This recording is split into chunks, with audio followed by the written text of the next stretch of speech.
placer estar moderando esta mesa organizada por SEMCIUC para el Día Mundial del Pulmón Crítico. La verdad es que ha sido una mesa que hemos preparado con tres sesiones que yo creo que son muy relevantes porque hacen referencia a temas de mucha actualidad, con un desarrollo científico muy relevante en los últimos años y creo que van a ser muy interesantes para todos. Son tres temas entre ellos no tienen relación, pero sí que intentan abordar de forma global el manejo de estos pacientes con necesidad de ventilación mecánica. La primera ponente es la doctora Margarita Márquez del Hospital de Toledo. Va a hablar sobre el manejo respiratorio del paciente crítico crónico, que creo que es un paciente, bueno, ya lo comentará ella, que cada vez está cogiendo más relevancia, un paciente sobre el que hay muy poquita evidencia publicada hasta ahora y que creo que ocupa un montón de tiempo, de camas en la UBI, de recursos. Así que seguro que es muy interesante. En segundo lugar, hablará el doctor Federico Gordo del Hospital de Coslada. Va a hablar de la intubación orotraqueal. Sí, es verdad que ha habido bastantes avances recientemente, incluso artículos publicados por el propio doctor Federico que aportan pues, una información muy útil y muy interesante que seguro que va a ser del agrado de todos. Y en último lugar, el doctor Jordi Riera del Hospital Vall d'Hebron de Barcelona, que es una persona pues, de relevancia internacional en el manejo y cuidado del paciente con un soporte ECMO. Nos va a hacer una actualización y a poner al día de los últimos avances que hay con ellos. Así que nada, vamos a hacer luego al final de las tres sesiones una ronda de preguntas que se podrán ir alternando con los tres ponentes. Y nada, doy paso ya automáticamente a la doctora Margarita Márquez con la primera sesión. Muchas gracias.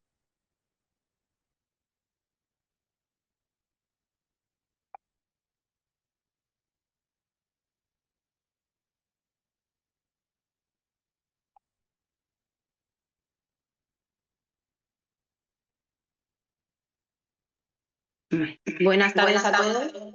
No, tengo que quitar el altavoz. ¿Cómo lo has hecho?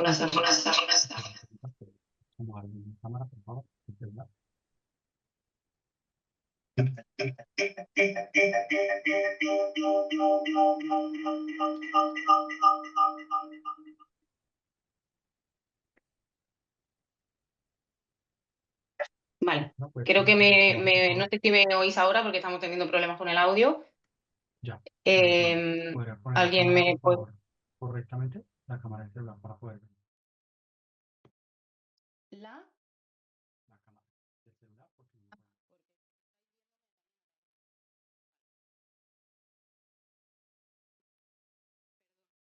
Bueno, buenas tardes a todos. Gracias por contar conmigo para participar en estas jornadas. Yo soy Margarita Márquez, trabajo en el Hospital de Toledo, soy intensivista y he trabajado en la unidad de cuidados críticos crónicos de este hospital. No tengo conflicto de interés en esta charla. Este es un poco el esquema que voy a seguir y por no pararme mucho vamos a empezar directamente hablando un poco de qué es el paciente clínico crónico y por qué hablamos hoy aquí de él. El paciente clínico crónico se caracteriza por tener estancias en el servicio de medicina intensiva mayores a 15 días, dependientes de ventilación mecánica prolongada. Son pacientes que han sobrevivido al evento inicial, pero no se han recuperado lo suficiente como para poder ser dados de alta. Y en su mayoría se ha visto que hay más riesgo de cronicidad en pacientes con edad avanzada o con comorbilidades. Suponen un 5 a un 8% de los pacientes que están ingresados en una UBI. Clínicamente se caracterizan por un síndrome de inflamación, de inmunosupresión y de catabolismo persistente que va a conllevar malnutrición, diferentes grados de disfunción neuromuscular, disfunción neurológica, alteraciones de la piel, dificultad para cicatrización y diferentes síntomas de estrés debidos a la sed, al dolor, a la falta de comunicación por la presencia de traqueostomía. Supone una mortalidad alta, llega a tener una mortalidad del 31% en el hospital y del 75% a los 3 años. Se prevé que haya un aumento de este tipo de pacientes, dado que cada vez, por los avances de la medicina intensiva, los pacientes ingresan con más edad, con más comorbilidades y sobre todo sobreviven más al evento agudo. Uy, no pasa la diapositiva. Sí, sí pasa. Por otro lado, tenemos claro que la traqueotomía precoz es beneficiosa en el sentido que disminuye el número de neumonías asociadas a ventilación mecánica, como podemos ver aquí. Esto hace que los tiempos en la UCI sean más cortos, por ejemplo, también aumenta los días libres de ventilación mecánica y también se produce un descenso en la mortalidad. Durante la pandemia del COVID y tras ella también pudimos ver que el uso de la traqueostomía precoz podía utilizarse también como un recurso para ayudarnos en el manejo y en la gestión del consumo de camas, puesto que acortaba todos los tiempos de la UBI. Asociado a esto, además sabemos que los pacientes que tienen una traqueostomía necesitan una unidad específica que tenga ya sea una UBI o ya sea otra unidad específica de su cuidado, puesto que los pacientes fuera de este tipo de unidades se ha visto que tienen un aumento de la mortalidad. ¿Y qué quiero decir con todo esto? Pues que el aumento de pacientes críticos crónicos que vamos a ir viendo y el aumento de la traqueostomía que se prevé en el futuro hace que sea imprescindible la creación de unidades específicas para este tipo de pacientes en el que, aunque nos centremos sobre todo en el destete de la ventilación mecánica invasiva, en el manejo de la tráqueo y el proceso de decanulación, también hay muchos más aspectos a tener en cuenta y requieren un manejo multidisciplinar, teniendo en cuenta pues el manejo nutricional, la rehabilitación, el tratamiento psicológico, entre otros, y sobre todo también permitiendo que al ser unidades más abiertas pueda tener mayor implicación de la familia. Centrándonos en la parte más respiratoria, ¿vale? Vamos a empezar hablando del manejo de la vía aérea. Es que pacientes que están en destete y que van a pasar más o menos tiempo en periodos de respiración espontánea, sin la ventilación mecánica, se ven beneficiados de aumentar el diámetro efectivo de la vía aérea. ¿Cómo vamos a conseguir esto? Pues desinflando el neumotaponamiento y teniendo cánulas que, además de que tengan fenestra, tengan un diámetro interno inferior. Esto se ha relacionado con una disminución en el tiempo en el destete, una disminución de las infecciones asociadas a ventilación mecánica. Con todo esto, menor estancia en UBI. Se ha visto también que puede tener relación con una mejoría en los problemas de disfagia. Centrándonos en el destete, bueno, en relación con lo previo, las guías francesas vemos que ya recogen que, aunque no está indicado de manera programada un cambio de traqueostomía, sí que se podría considerar para conseguir el objetivo de tener una cánula con menor diámetro y permitir que el paciente pueda respirar de mejor forma cuando esté en respiración espontánea, así como ya viene recogido el desinflado del neumotaponamiento. Perdón. Centrándonos, como ya decía, en el destete, sabemos que el uso de disminución progresiva de la presión soporte supone un retraso en la desconexión de la ventilación mecánica comparado con los pacientes que directamente se hacen desconexiones de la ventilación mecánica invasiva a respiración espontánea, ¿vale? Y que todo esto se ve influenciado sobre todo en pacientes, como ya vienen recogidos en las guías, que tienen la vía aérea humidificada. Vamos a ver por qué es esto. Esto es porque la humidificación y el aire caliente en la vía aérea se ha visto que tiene relación con una disminución del número de aspiraciones necesarios, sobre todo ya en ingresos prolongados a partir del día 14, y también se ha visto que hay una mejora significativa en la función mucociliar de la vía aérea. ¿Cómo vamos a conseguir esta humidificación y calentamiento del aire por traqueostomía? Bueno, pues se está viendo que con el alto flujo, aunque no tenga las mismas condiciones fisiológicas que cuando se administra por vía nasal, sí que tiene un beneficio por vía traqueal a nivel de la oxigenación y de la frecuencia respiratoria, aunque no hay cambios en el CO2. Y también se ha visto una mejora en la presión expiratoria de la tráquea, aunque, como ya digo, no tiene comparación con el alto flujo nasal. y tampoco se ha visto una mejoría significativa en cuanto a lo que es el trabajo respiratorio. Por lo tanto, podríamos decir que alto flujo, que en estos estudios se comprueba que es a partir de 50 litros por la tráqueo, sí que puede producir beneficio a la hora de acondicionar la vía aérea para mantenerla húmeda y caliente.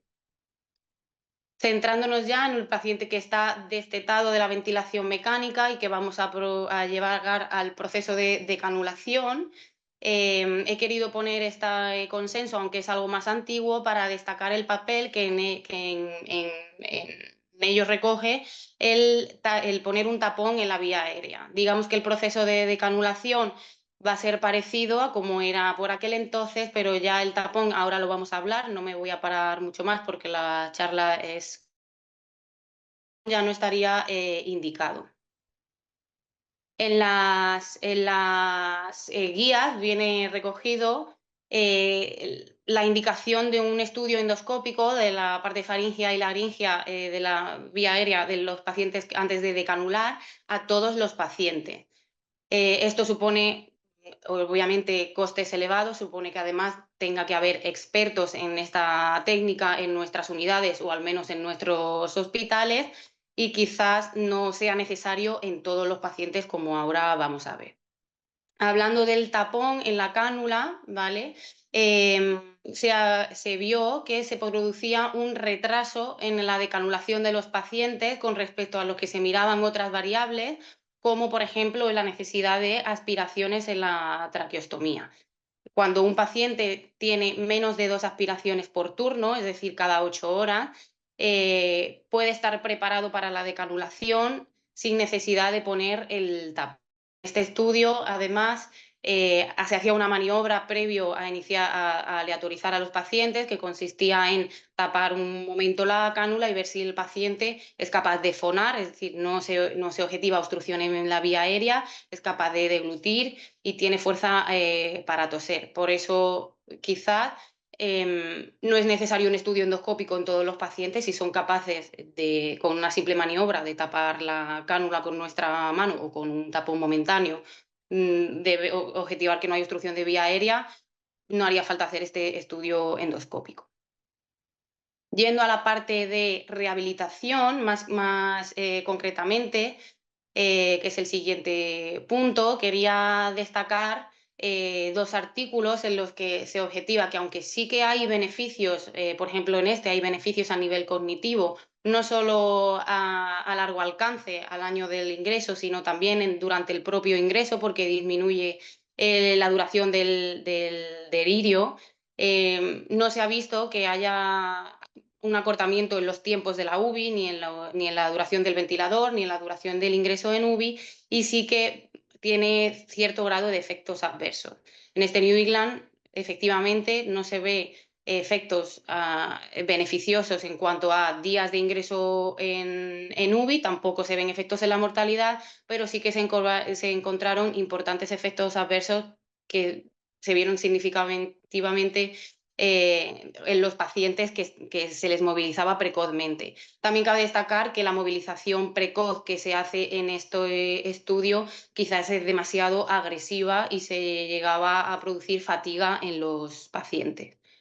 Desde luego, lo que está claro es que el manejo en una UBI de cuidados críticos crónicos debe ser multimodal, un manejo de rehabilitación multimodal que incluya todas las esferas del paciente, psicosocial, terapia mental, rehabilitación cognitiva, rehabilitación motora, logopedas para la capacidad de nuevo para tragar, para hablar, y que no nos debemos centrar únicamente en el proceso de rehabilitación motora como tal. Quería destacar también el papel de los asistentes a la tos, ¿vale? Esto todavía está en proceso, se están empezando a usar, y sí que se ha visto que pueden mejorar la capacidad para toser y para limpiar secreciones, disminuyendo tiempos hospitalarios. ¿Vale? Esto sería el gráfico de una tos normal en el que vemos el pico. Este pico en situación normal está por encima de 360 litros por minuto y estaría indicado este uso de dispositivos cuando esté por debajo de 180. ¿Y esto porque es? Porque ya se vio que por debajo de 160 los pacientes tenían más riesgo de intubación cuando la causa de la reintubación era por mal manejo de secreciones. Llegando ya a la última parte, en cuanto al delirio y la disfunción cerebral, ¿vale? Quería destacar el paquete de medidas ABCDF, que ha demostrado que disminuye el tiempo en ventilación, disminuye el tiempo de sedación, disminuye el delirio, aumenta algo el dolor, pero probablemente sea porque los pacientes están más despiertos y son conscientes de este, con lo cual pues, es interesante conocer este paquete de medidas e implantarlo en la UBI. Ya para terminar, las conclusiones. Como ya decía, va a haber un aumento y ya está aumentando de pacientes críticos crónicos, hay un aumento de traqueostomías, por lo cual importante el papel de las unidades específicas de manejo de estos pacientes, ya sea una unidad de críticos o una unidad especializada en estos pacientes fuera de críticos. Un protocolo para destete que está aprobado por la evidencia actual sería desconexiones progresivas de la ventilación mecánica invasiva a respiración espontánea, teniendo los pacientes un acondicionamiento de la vía aérea con oxigenoterapia de alto flujo, de manera que se vaya alternando hasta que el paciente pueda estar 24 horas desconectado de manera continua. Antes de la decanulación, miraremos la necesidad de aspirado de secreciones, la capacidad de tos del paciente, si tiene dificultades para tragar o existe obstrucción de vía aérea, y el manejo de rehabilitación debe ser multimodal e importante implementar las medidas ABCDF. Y nada más, muchas gracias.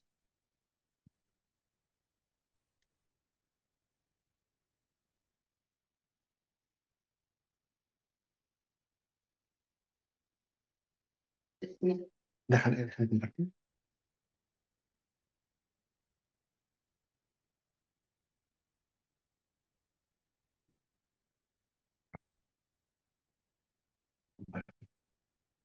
Pues, Déjale compartir.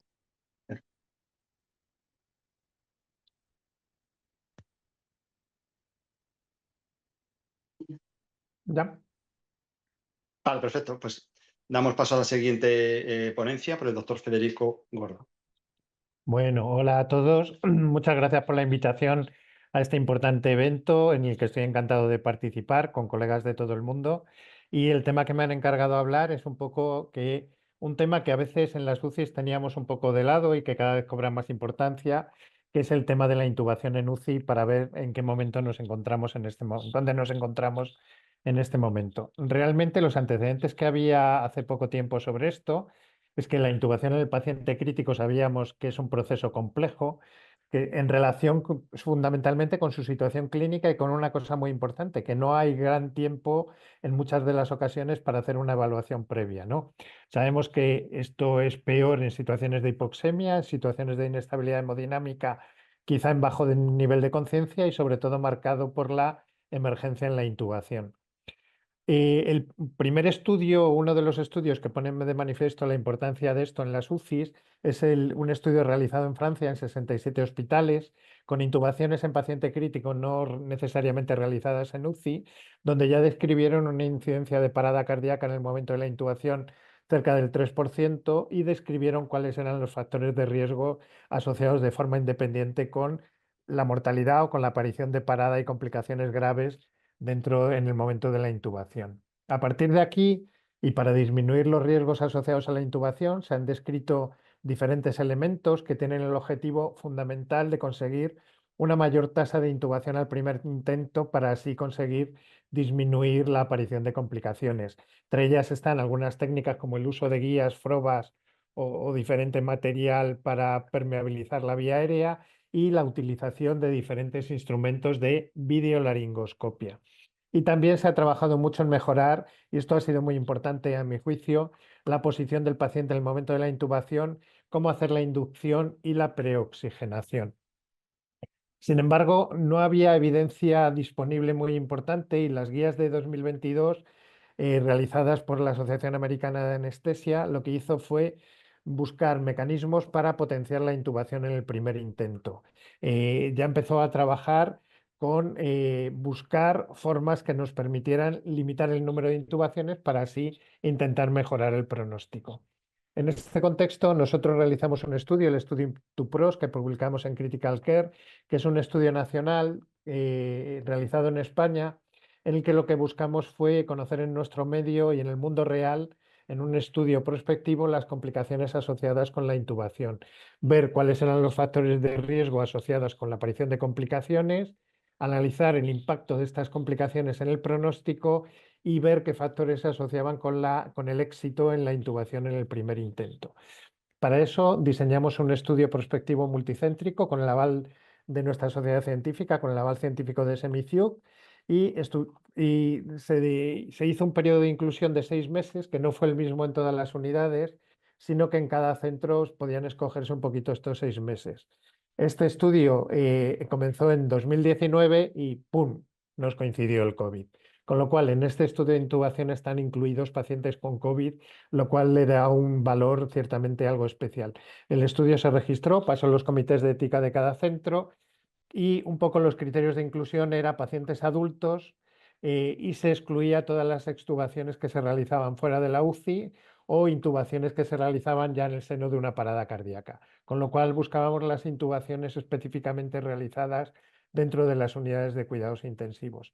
Estudio multicéntrico con participación de 43 UCIs de 42 hospitales que abarcan todo el territorio español.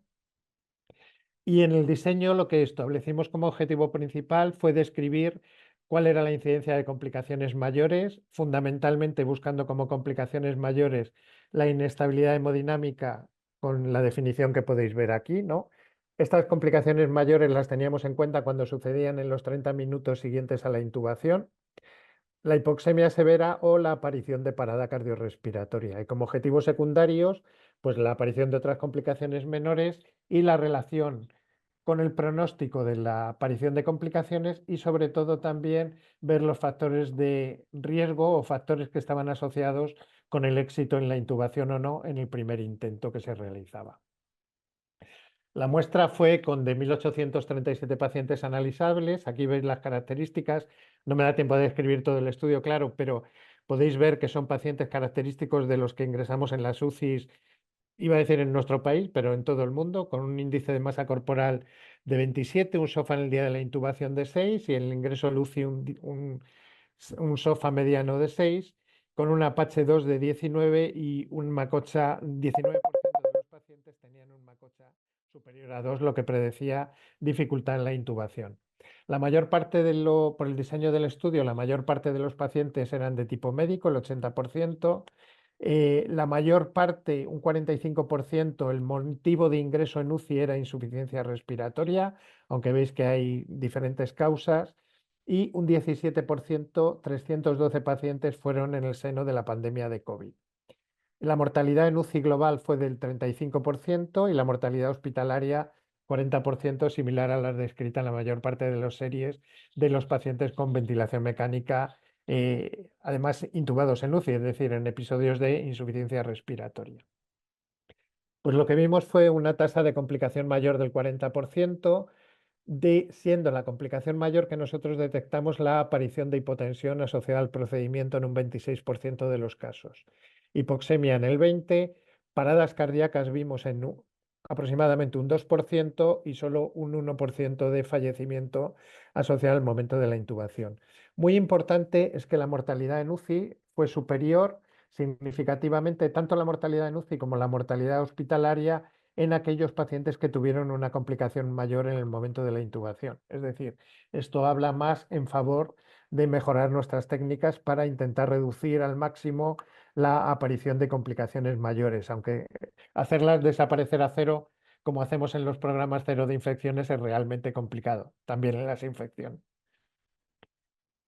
Hicimos un análisis multivariable para ver los factores de riesgo asociados a la aparición de complicación mayor y fijaos cómo los dos factores que eran protectores era que la intubación fuera por coma en situación de bajo nivel de conciencia y el uso de relajantes musculares en el intento de en la realización de la intubación, mientras que los factores asociados a riesgo de intubación, a riesgo de complicaciones fueron la aparición de hipoxemia, la presencia de hipotensión previa al procedimiento, tener un macocha elevado, tener un sofá elevado, es decir, factores que se asociaban con riesgo en la intubación, factores de riesgo que ya teníamos previamente conocido. Pudimos establecer, y esto a mí me parece especialmente importante ahora que estamos en medicina intensiva hablando de fenotipos, pues no son fenotipos, pero sí son grupos de riesgo diferenciales. Fijaos, haciendo un análisis CHAID, que es un sistema para estratificar grupos de riesgo, vemos que las complicaciones potenciales de la intubación hay grupos en los que se reducen a un 12% frente a la aparición de complicaciones en un 73% cuando hablamos de una población de pacientes COVID con un MACOCHA mayor de 2. Curiosamente, el factor de riesgo que producía mayor incidencia de complicaciones en el momento de la intubación era que el motivo de la intubación no fuera un bajo nivel de conciencia. ¿Veis? Que en ese caso el riesgo de intubación, el riesgo de complicaciones asciende a un 44%. Y cuando vimos los factores asociados a la mortalidad de estos pacientes, vimos que la aparición de complicaciones mayores se asociaba de forma significativa con la aparición de estas complicaciones, justo con otros factores de riesgo asociados a mortalidad en estudios clásicos. Aquí podéis ver la curva de Lord Rank, donde podemos ver la diferencia en los pacientes en mortalidad o de supervivencia en los pacientes que tienen complicaciones mayores o no en el momento de la intubación. Y también hicimos un análisis no solo de las complicaciones, sino de factores de riesgo asociados con no intubación en el primer intento. Fijaos que conseguimos un 70% de intubaciones en el primer intento, un 23, un 25, casi un 30% en los que no se logró, y lo que vimos como factores protectores o factores asociados a intubación en el primer intento, y para nosotros creemos que es un hallazgo muy importante, es que el uso de videolaringoscopia redujo al 50% el riesgo de fallar en el primer intento de intubación. Factores de riesgo asociados a la necesidad de más videolaringoscopias o más laringoscopias es que el primer intento lo haga un residente, presencia de contenido en la vía aérea, CORMAC o MACOCHA elevado y que el motivo de intubación sea un fallo respiratorio agudo. Fijaos, aquí lo podéis ver en forma de análisis, factor protector y de no intubación en el primer intento, el uso de videolaringoscopia de forma significativa. En cuanto a los dispositivos que empleamos en la intubación, pues aquí nos llamó mucho la atención cómo en el 88% de los pacientes, en nuestro caso, el modo de intubación de inicio fue la laringoscopia directa. Hubo otras formas de intento, pero fijaos cómo solo la videolaringoscopia se utilizó en el primer intento en un 11% de los pacientes. Cuando comparamos nuestros resultados con el estudio Intube, un estudio que se realizó de forma paralela y que cogió UCIs diferentes, con una población de 1.992 pacientes, alguna diferencia en los criterios de inclusión, pero fijaros cómo los pacientes eran comparables y las complicaciones en nuestro grupo fueron del 40% frente al 45% del INTUPROS, y sí que nos llamó mucho la atención que en nuestro grupo hubo una disminución del 2 al 3% en la parada cardíaca preintubación, y fijaos cómo hay una diferencia importante en la aparición de complicaciones mayores en cuanto a que en el estudio Intube se describe un 42% de inestabilidad hemodinámica frente a solo un 26% en nuestro grupo. Este hallazgo me llama mucho la atención porque además los fármacos utilizados en la intubación fueron diferentes, no me da tiempo a hablar de esto mucho, pero en nuestro caso hubo un porcentaje importante de uso de fentanilo en la intubación y también de midazolam, que generalmente se habla de ellos como factores asociados a inestabilidad hemodinámica y que no vemos en los resultados de nuestro estudio. Esto es un tema a estudiar, ¿no?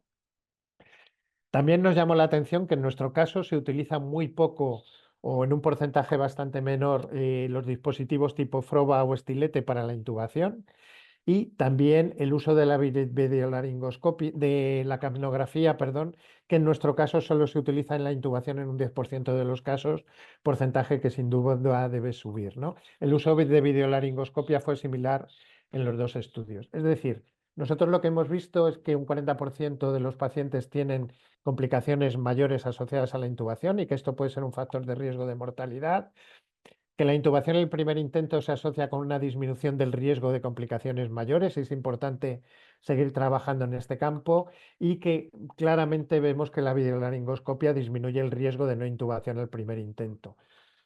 Habrá que ver cómo evoluciona esto en las siguientes guías. En nuestra unidad, por ejemplo, hemos cambiado las prácticas. Ahora todos los pacientes los definimos como vía aérea difícil de inicio.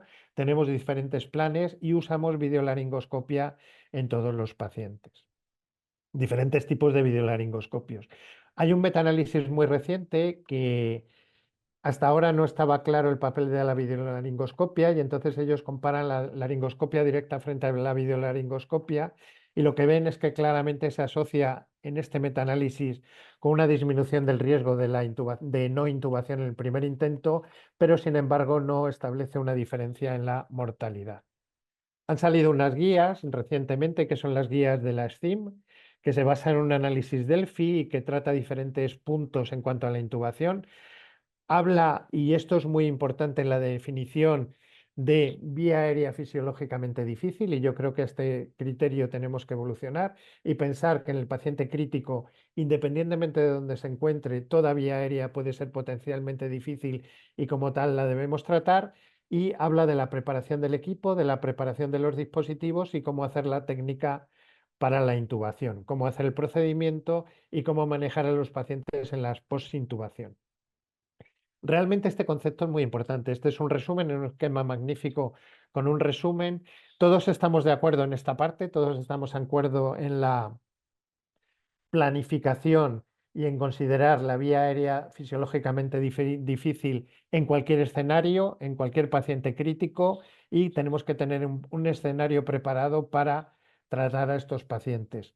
Donde no tengo tan claro es que estemos todos de acuerdo en las definiciones que se hacen en las guías. Por ejemplo, ellos hablan mucho de utilización de checklist. Yo preguntaría a todos los que estáis conectados, ¿utilizáis checklist en el momento de la intubación? Y siempre hay 2 personas para intubar a un paciente crítico. Se habla mucho de preoxigenación como un sistema de ventilación no invasiva como de elección. En nuestro caso fue solo del 21%, aunque sí que es cierto que hay una utilización alta del alto flujo como sistema de preoxigenación y seguramente esto condiciona un cambio, pero se recomienda la utilización de la ventilación no invasiva. Estamos hablando de sedación, cómo hacer la sedación, qué papel tiene el midazolam, propofol, el fentanilo, se deben incluir. Los pacientes tienen dolor cuando se intuban. Nuestros grupos de trabajo de la SEMICIU, que este es un tema muy importante de controversia.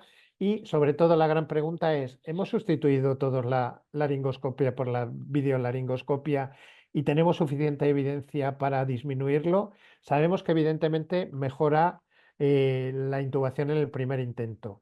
Y seguramente el uso de la capnografía es algo que en nuestro caso tenemos que mejorar y utilizar de forma mucho más importante para asegurar el mantenimiento de la vía aérea.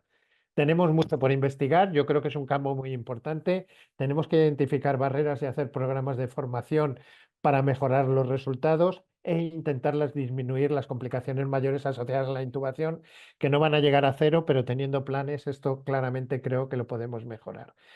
Creo que tenemos buenos datos, creo que tenemos datos para mejorar y este es el camino, analizar nuestra práctica clínica para conseguir mejorar en el proceso con todos los pacientes. Muchas gracias por vuestra atención.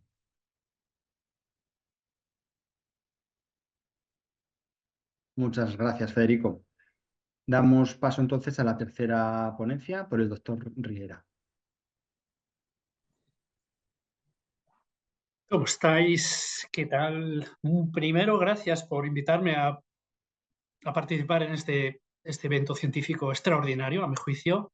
Estáis repasando el panel y la temática muy bien organizada. Felicitaciones a los directores. Y comenzamos, avances recientes en ECMO, lo haré en castellano y aprovecho para mandar un cariñoso saludo a aquellos que están madrugadores, probablemente más allá al otro lado del océano Atlántico. Espero, y si nadie me dice nada, continúo. Asumo que se está viendo mi presentación. Algunos conflictos de interés no tienen impacto realmente en lo que vamos a hablar hoy aquí. Bueno, me planteaba Gonzalo, ¿no? Novedades en el ámbito de la ECMO. Obviamente, en este contexto hablaré de ECMO respiratoria.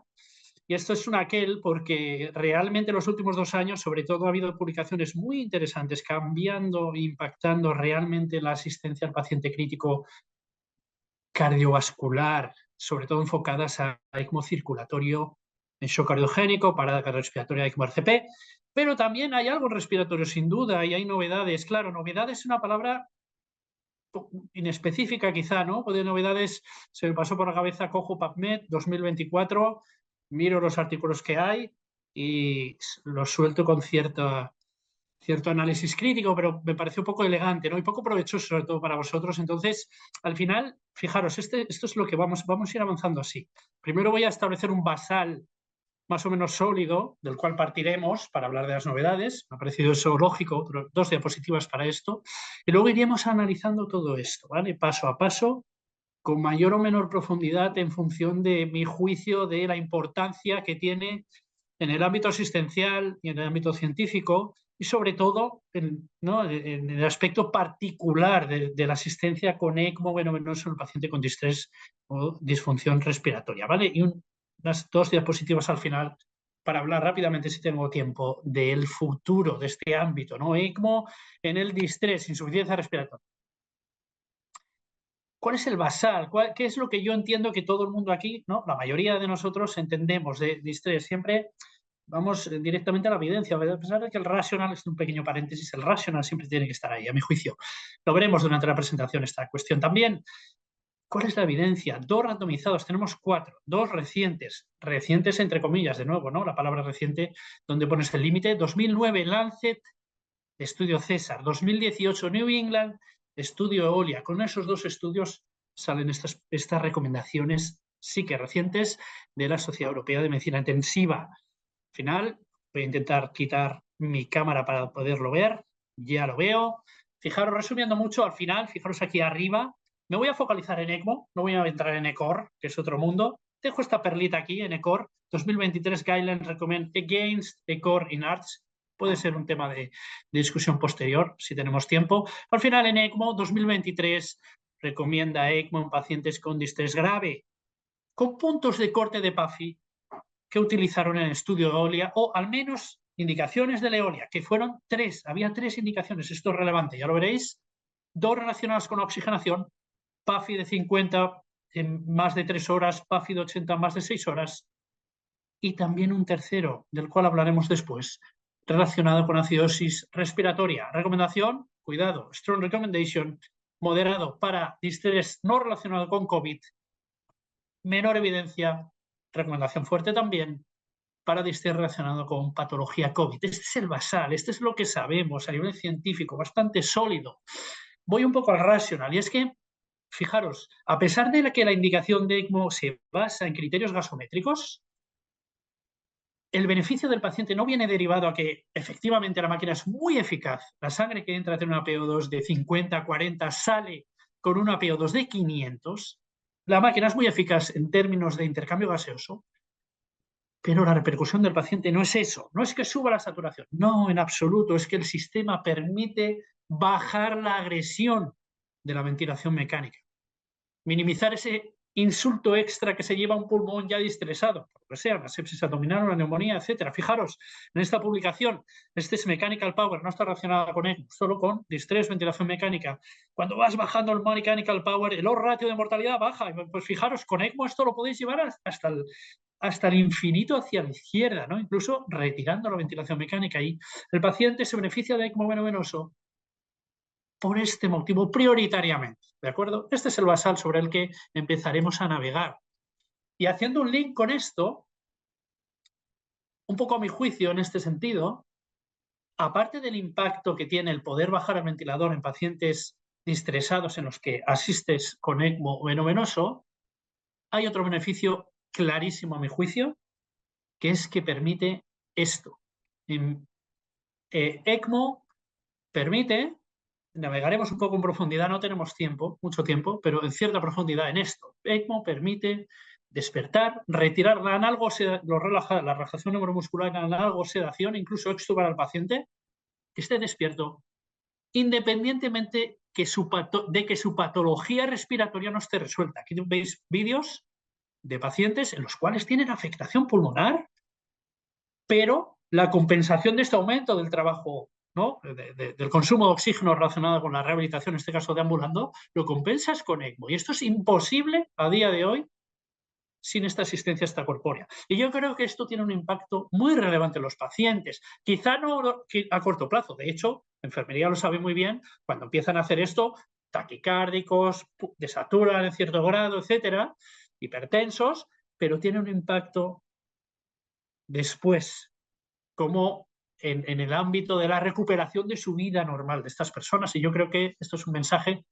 que quiero compartir con vosotros. Somos intensivistas, especialistas en el paciente crítico, trabajamos en la fase aguda de la enfermedad, pero nuestro objetivo no ha de ser que suba la saturación, nuestro objetivo ha de ser que estos pacientes recuperen su estado funcional. Por eso veo de tanta importancia, de tanta relevancia y de tanto interés la asistencia con ECMO. Esto es factible. Fijaros que normalmente no hacemos placas a pacientes que han fallecido, por tanto esta paciente que veis aquí está viva, no estaba viva cuando hicimos la placa, obviamente, y fijaros el grado de agresión pulmonar, que no tiene instrumentalizada la vía aérea, ni gafas nasales en este caso, y está asistida con ECMO venoso. Por tanto, es posible. No solo me gusta presentar esta imagen, y aparte de los vídeos. Y los beneficios, no tengo tiempo para desarrollar esto, los beneficios de posibilitar esto pasan desde evitar los efectos indeseables de la sedación en términos hemodinámicos, en términos de delirio, evitar los efectos indeseables de la ventilación mecánica. Seguramente se hable en este curso de neumonía asociada a ventilación mecánica. ¿Sabéis la relevancia que tiene esto? Pues la puedes eliminar, puedes extubar a los pacientes que reciben ECMO venoso. También otros efectos, a mi juicio, infradimensionados, entre los cuales quiero destacar que cuando despiertas al paciente, como vuelvo a decir, una situación en la cual el pulmón todavía está inflamado, los puedes despertar facilitando mediante esta asistencia respiratoria extracorpórea, vuelves a recuperar la anamnesis como herramienta diagnóstica. Esto no lo veréis mucho en la literatura, y está a nivel práctico, creo que es muy beneficioso para los pacientes. Desafortunadamente no tengo tiempo para hablar de esto. Por tanto, Awake ECMO sin duda es una novedad en el ámbito de asistencia con ECMO en el paciente respiratorio, específicamente el respiratorio, porque los hemodinámicos, asistencia hemodinámica normalmente son 5 días de asistencia, pero el respiratorio normalmente 12, 14 días, más en COVID, 17, 20 días de asistencia. Si los puedes despertar vía extubación o vía tráqueo, pues les puedes hacer, ¿no? Es positivo para estos pacientes. Pero ojo, por supuesto, y probablemente algunos de vosotros estáis pensando, bueno, probablemente tenga efectos indeseables esto. Sin duda, aumenta el consumo de oxígeno, lo puedes compensar con ECMO. El consumo de recursos es extraordinariamente superior. Habéis visto en los vídeos que hay muchos profesionales rodeando al paciente. El sedor relajado, conectado al ventilador en ECMO, pues no necesita tanta intensidad en cuanto a personal.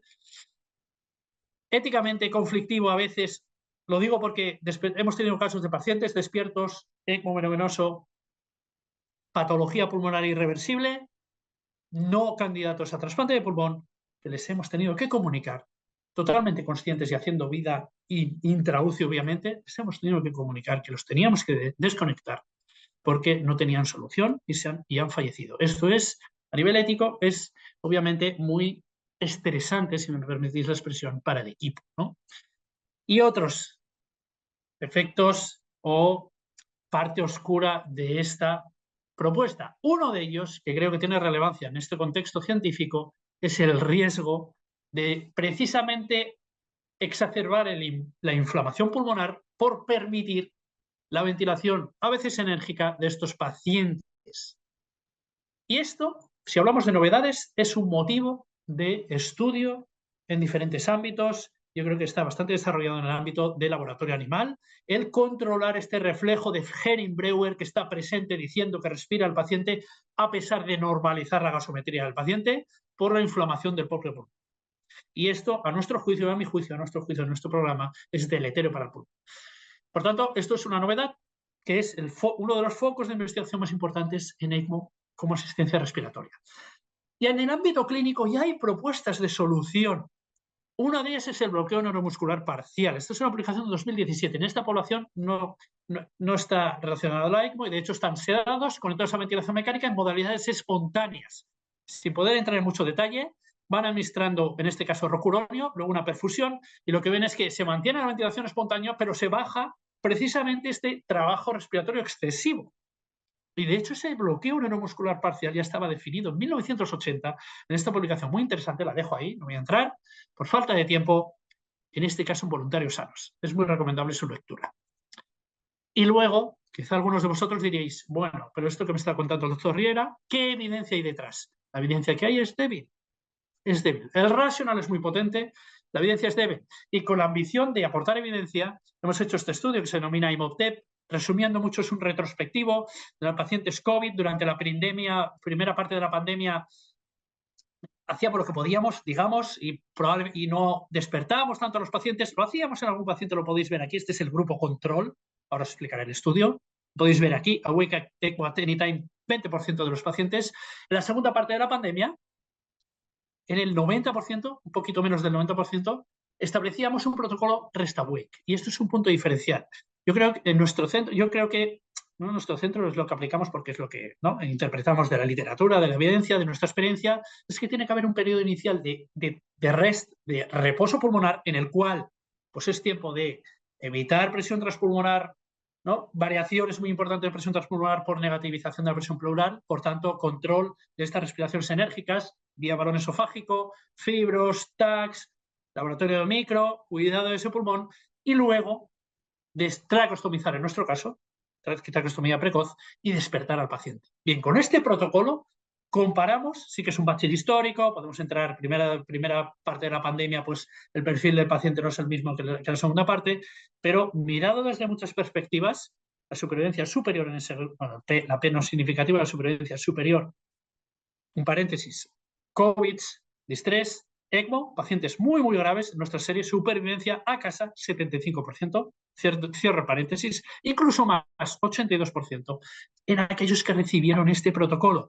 Y es más, y esto sí que es importante, a los 6 meses, tan solo un 20% de este grupo estaban en centros de rehabilitación y el control es un 60%, la P es muy significativa. Por tanto, el AWAKE, la estrategia AWAKE, ojo, en nuestro caso, combinado con un periodo inicial de resting, de reposo pulmonar, a nuestro juicio, y esto lo demuestra parcialmente, quizá podéis decir, pues es positivo, sobre todo a largo plazo, para los pacientes.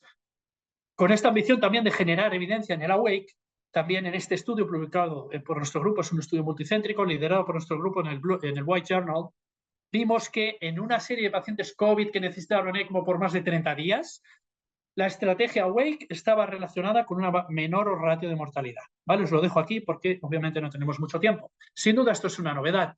Y es novedad también, un poco relacionada con esto del AWAKE, que el foco en el ámbito ECMO respiratorio pasa de survival a calidad funcional a los 3, 6, 12 meses, y esto tenemos que hacerlo, yo creo que es muy importante. Ya conocéis este estudio, cuando pasa el tren de la UCI por encima de un paciente, a pesar de que sobreviva, el impacto funcional es muy importante. Esto es uno de los estudios publicados 2024, focaliza en una población COVID, muy hipoxémicos, ECMO venominosos, fijaros la indicación, la BAFI es de 46, estudian a los 3, 6 y 12 meses, preveían una alteración del estado funcional muy importante, pero a los 12 meses, fijaros, 65% de la población volvían a estar trabajando, 6%, 2 de ellas se embarazaron durante estos 12 meses, 2 embarazo después de estar con esta PAFI, ECMO venominoso, etcétera. A los 12 meses, fijaros, hay una recuperación del estado funcional. Y ya en las conclusiones, de nuevo no puedo entrar en la profundidad de los estudios, pero dicen, de hecho, concretamente está relacionado con esto, con esta recuperación funcional, el iniciar una rehabilitación precoz en la UCI. ¿vale? Por tanto, fijaros, y sin duda hay más publicaciones, no tengo tiempo, que enfocan en, ojo, muy bien esto de la ECMO, muy bien esto de la supervivencia, pero ¿qué pasa con estos pacientes? Aquí tenéis algunos de los datos. Prono en ECMO, una novedad también, diciembre de 2023. Fijaros, yo soy un ultra defensor del circuito prono en distrés. Cuando leo publicaciones ECMO venominoso, prono pre-ECMO 60%, yo creo que esto es absolutamente equivocado, está fuera de las guías y no estás haciendo favor al paciente. Prono pre-ECMO tiene que ser del 100%, 99% si queréis, ¿vale? Por tanto, a mi juicio, aquí os puedo decir que pronamos trasplantes pulmonares recientes con DPI. A esto los pronamos. Fijaros si nos gusta prono. Ahora bien, prono en ECMO, yo creo que ya desde siempre, a mi juicio, no tiene rational. Nosotros no lo empleamos, tenemos muy buenos resultados en varios términos. Y ahora tenemos evidencia, que es este trial que comparto con vosotros, diciembre de 2023, negativa. Fijaros que en Lisboa, Congreso Euroelso 2023, hice un PROCON con Matthew Smith, que forma parte de los investigadores de este estudio. Yo estaba en el CON y él estaba en el PRO. Esto era 2023 inicios. Al final, fíjate, él mismo pues puso encima de la mesa evidencia diciendo que pronar al paciente en ECMO venominoso aporta poca cosa. Te puedes escudar que es una población solo COVID, etcétera, pero a mi juicio ya había rational, había experiencias puntuales como la nuestra que mostraban que no era imprescindible. Ojo, algún paciente en concreto, pues quizás nos lo planteamos, muy particular. Obviamente, el no a todo en medicina probablemente no es buena estrategia. Bien, por tanto, esta es una de las novedades. Prono en ECMO, pues no tienes evidencia que lo respalde. Muchos de los defensores del prono dicen, bueno, igual ayuda a la función del ventrículo derecho. Bueno, yo creo que concretamente la disfunción del ventrículo derecho de los pacientes que llevan en ECMO, voy a focalizarme en esto, durante más el ECMO prolongado, a mi juicio está sobredimensionado. En nuestra experiencia, probablemente ligado a cómo hacemos las cosas, despertar a los pacientes, etcétera, ¿no? La disfunción del ventrículo derecho en el distrés en ECMO venominoso, recuerdo haberlo visto quizá en uno y se resolvió sin hacer nada. En una paciente de más de 300. Por tanto, bueno, pero está descrito, ¿no? Y lo quiero compartir con vosotros. Probablemente, fijaros, hay ahora este estudio publicado en nuestra revista, la revista Intensive Care Medicine 2024, del ProfNet Study. Al final es Delphi, ¿no? De nuevo, está de moda ahora el Delphi. Bueno, Delphi, opiniones de expertos, ¿no? Se realiza una conclusión y una de las conclusiones precisamente es que proponen una definición de disfunción del ventrículo derecho en paciente en ECMO, distrés ECMO, pero esa definición hay que validarla. Por tanto, yo creo que hay ciertas incertezas, pero aquí hay contenido que es de interés en relación al ventrículo derecho en pacientes distresados con ECMO venominoso. Avances tecnológicos. Obviamente he destacado algunos, solo uno de ellos relacionados en este ámbito con esta cánula, que es una cánula, fijaros aquí, lo veis en la placa, que lleva el recorrido del Swan-Ganz, que drena la aurícula derecha y devuelve en la arteria pulmonar y que por tanto da soporte respiratorio con poca recirculación, por no decir nula recirculación, si es competente la válvula pulmonar, etcétera, y soporte el ventrículo derecho. Es interesante, pero ojo que a nivel instrumental, obviamente, atraviesas el ventrículo derecho, que está muy exigido probablemente en estas condiciones, es más invasivo, y aquellos pacientes que necesitan un soporte alto, el grueso de la cánula no permite subir mucho el flujo, ¿vale? No puedo entrar en mucho más detalle, pero la cánula más empleada se denomina Protect Duo. Hay otras estrategias, utilizando dos cánulas de drenaje de territorio venoso y devolución de la sangre oxigenada en territorio de circulación pulmonar. La experiencia clínica más relevante es esta, sin duda. Grupo de Chicago, 40 pacientes COVID, muestran una supervivencia extraordinaria, un poquito inferior a la nuestra, combinando Protect Duo y, en este caso, extubación precoz. Nosotros no hacemos esto en nuestro centro. Entonces esperamos, primeros días nosotros consideramos que el pulmón tiene que descansar. Aquí, Tony Tatules, cirujano cardíaco, bueno, pero es un brillante científico, lo que hacen es extubar directamente pulmón distresado, primeras fases, Protect Duo, rehabilitación precoz, supervivencia bastante alta, un poquito inferior a la nuestra, como digo. Desarrollo tecnológico enfocado especialmente a hacer el sistema más pequeño y hacer el sistema más biocompatible. Esta publicación de Christian Karayanides está obsesionado con el formato de las bombas. no voy a entrar en detalles, y también en oxigenadores. Esto toca un poco el futuro también. Estos oxigenadores son oxigenadores que son milimétricos, son canales milimétricos de gas-sangre y permite intercambio gaseoso. También os dejo aquí esta perla, también se está desarrollando en el ámbito relacionado con esto, el ámbito de la placenta artificial, ya con animales. Voy acabando. Expansión y novedades en ECMO. También ECMO ya sabéis que va expansionando, no, se va expandiendo su indicación. Expandir es una palabra muy agresiva, ¿no? Quizá, bueno, se van encontrando poblaciones que se pueden beneficiar, que hace no muchos años era una contraindicación. Por ejemplo, esta, publicación 2023, Lancet Respiratory Medicine, capitaneada por Mateo Dinardo, trasplantes de progenitores hematopoyéticos, hace años era una contraindicación para ECMO, ahora, veis la primera statement, no ha de ser considerada una contraindicación. No tengo mucho tiempo para entrar en detalle. Decir también que esta lo saco aquí porque la indicación más frecuente es el distrés. También distrés asociado a TBC, buenos resultados, especialmente la tuberculosis miliar. De nuevo, tuberculosis, distrés, pacientes asistidos con ECMO venoso, buenos resultados. Se va ampliando las patologías que se pueden beneficiar de este soporte extracorpóreo. La anticoagulación también, estudios novedosos.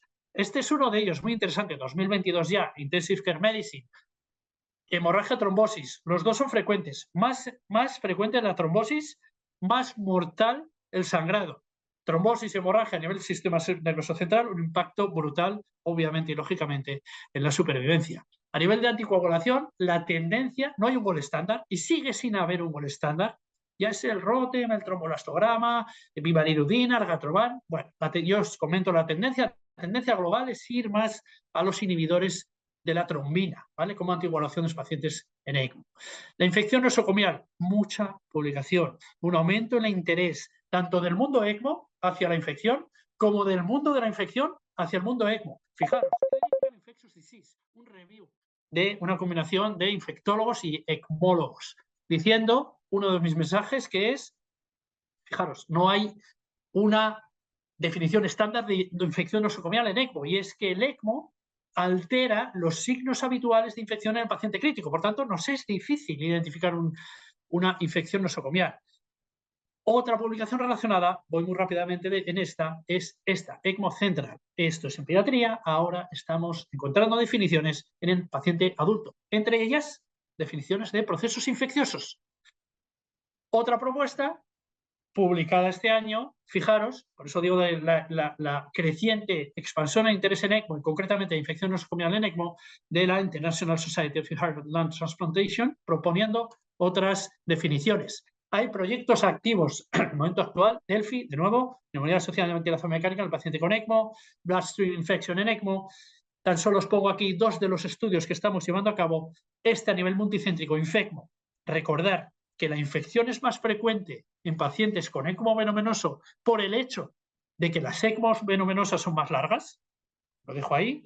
Estos números se cumplen en términos de incidencia, en términos también de tasas, etcétera. Y en nuestro centro estamos yendo un poquito más al detalle. Estamos cultivando todos los circuitos, cultivando todas las cánulas y viendo todos los parámetros clínicos que se relacionan con la positividad de estos cultivos.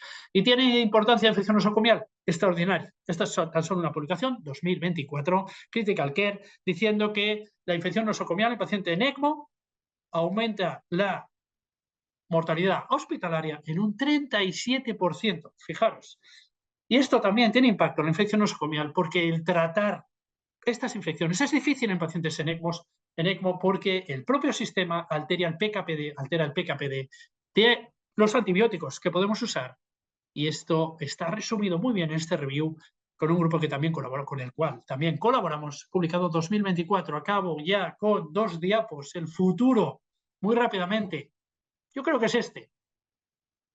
Es decir, si el impacto de ECMO venoso es para minimizar la agresión a la ventilación mecánica y esta agresión probablemente es independiente en algunos pacientes de la PAFI que tengan, ¿por qué no contemplar la posibilidad de expansión de indicación de ECMO venoso? Como digo, esto es futuro, como digo, esto hay que probarlo en estudios bien diseñados, etcétera. En absoluto estamos sugiriendo aquí indicar ECMO en distrés moderado, pero sin duda es un punto de desarrollo. Es más, y acabo con esto como mensaje más importante, ya tenemos cierta, no voy a decir evidencia sólida, pero evidencia que viene del Eolia. El tercer grupo de indicación está relacionado con déficit de la mecánica pulmonar sin corte de sin PAFIs tan bajas. Por tanto, bueno, apunta, ¿no?, a esta cohorte. Bien, pues si vais al material suplementario, como siempre, mucha información interesante en material suplementario. Fijaros que en esta población específicamente, no la veo yo porque tengo el tal, hay un impacto brutal el ECMO. Baja dramáticamente la mortalidad en esta población, en los cuales, de nuevo, distrés, PAFI no está tan mal, acidosis respiratoria, mala mecánica pulmonar, repongo un ECMO venoso. La supervivencia es muy superior, grupo casos, grupo ECMO, con respecto al grupo control. Última diapo. Futuro, home ECMO. Hemos tenido, os he contado un caso, y con esto, con lo más triste, probablemente acabo diciendo que hemos tenido pacientes despiertos, conectados a máquina, diciéndoles no tenemos solución para tus pulmones, te tenemos que desconectar. La idea es, y es la obsesión de Robert Bartlett, nuestro ídolo, si hay ídolos, ¿no?, en nuestro ámbito científico, en relación a ECMO, llevar la ECMO a casa, miniaturizar, ahora sí me sale, los sistemas para que sean tipo Berlin Heart, ¿vale? Y hay cosas en animales, esto es un paciente muy particular, en humanos, bueno, está en fase experimental, y sin duda es igual, la perspectiva es tan lógica como emocionante. Nada más.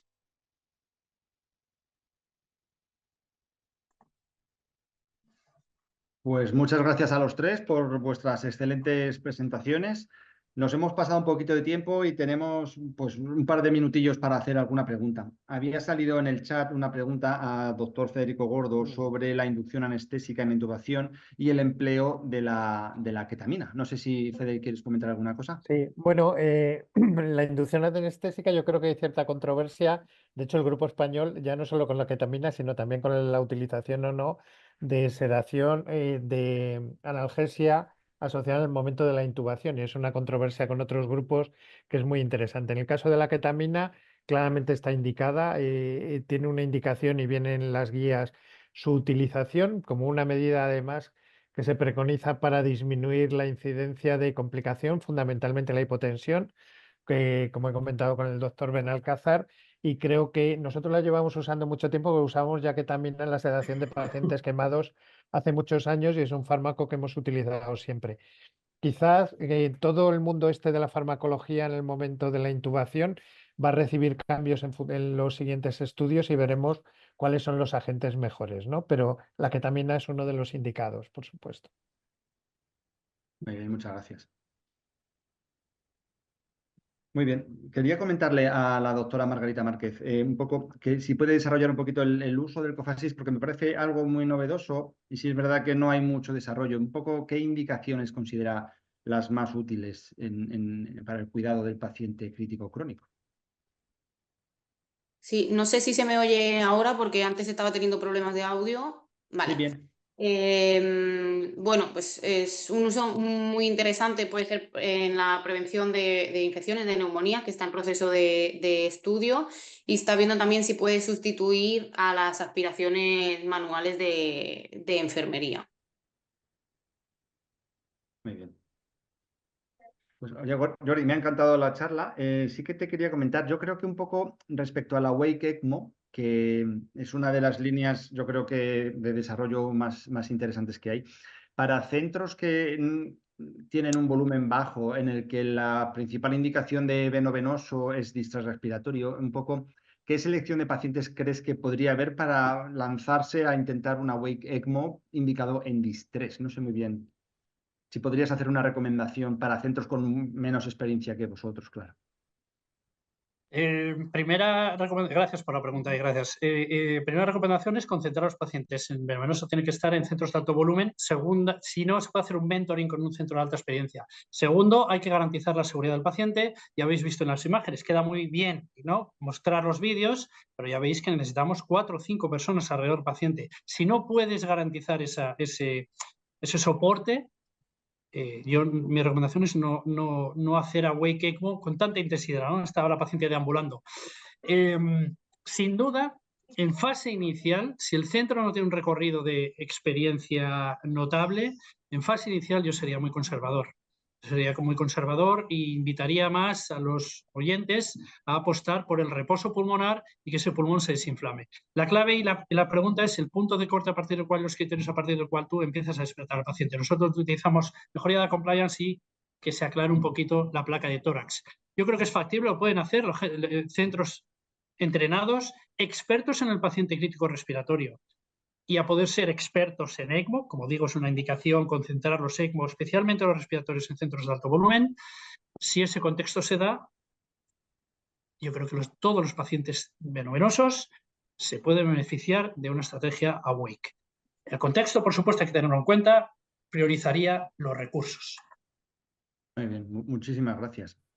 Pues nada, estamos pasados 2 minutos de tiempo, tenemos que finalizar la mesa. Sí quería invitar a los oyentes a mantenerse conectados porque ahora empieza la siguiente mesa sobre distrés, que la va a moderar el doctor Lluís Blanch. Pues nada, muchas gracias a los tres y muy agradable y muy interesante las presentaciones. Gracias. A vosotros. Placer. Vosotros, hasta luego.